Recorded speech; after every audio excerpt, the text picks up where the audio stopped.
Let's make some hand-manipulated ribbing. In this case, I did not reduce the stitch size from the Maine knitting because we're going to pretend this is the end of a scarf and I don't want it to pull in. But if it was the bottom of a sweater or the cuff on a sweater, I would have reduced the stitch size to whole numbers. I've knitted 10 rows here, beginning with a chain stitch cast on, and you'll see in a moment why that's my preference. It's not the only way to do it, but you'll see why I like it. Let's drop stitch number 2 and ladder it all the way down. When I've laddered all the way down, including the very first stitch row, 1, 2, 3, 4, 5, 6, 7, 8, 9, 10, there is still a closed cast on.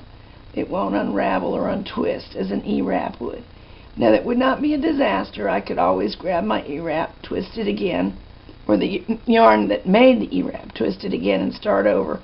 But this is easier. I can push my tool through the cast on, grab the first rung, and start latching them up in order. When we get to the top, we'll just hang this column of stitches back on its original needle. Then for 1 by 1 rib, knit 1, purl 1 rib, we'll skip needle 3 because that would be a knit stitch, and drop needle 4 to make the next purl row.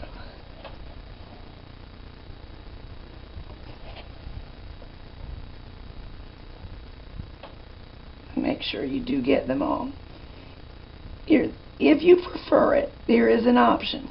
I could ladder down the first 9 and grab this stitch and go for it.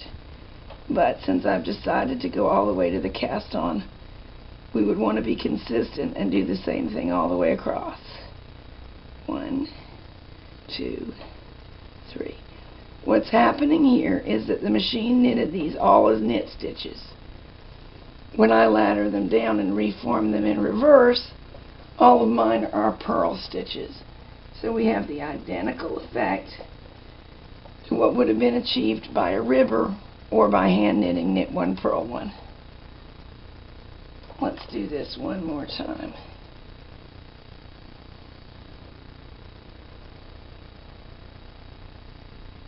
Sometimes this very last one is not easy to release, but we can do it.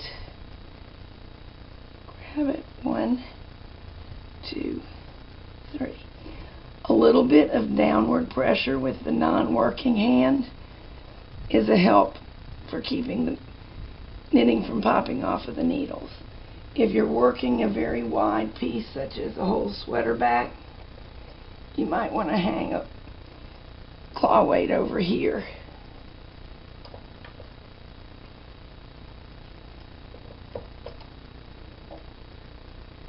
Through the cast on chain and start latching up. This is very simple.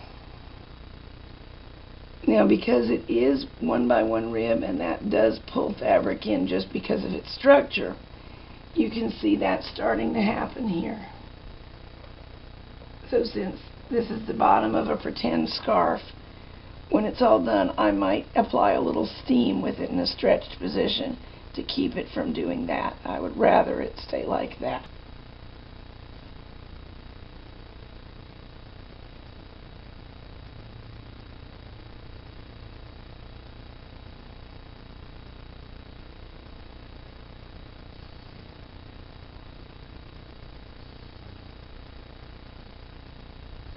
If you do get a stitch that pops off, as I just did, just rescue it. If it had run down a little bit, we would just latch it on up.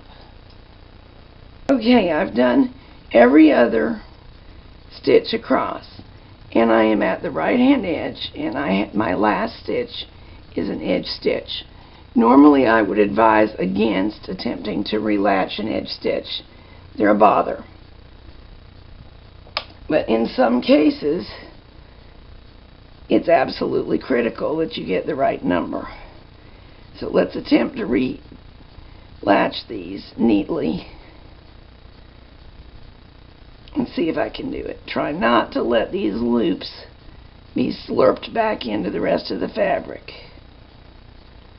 We're going to need every one of them.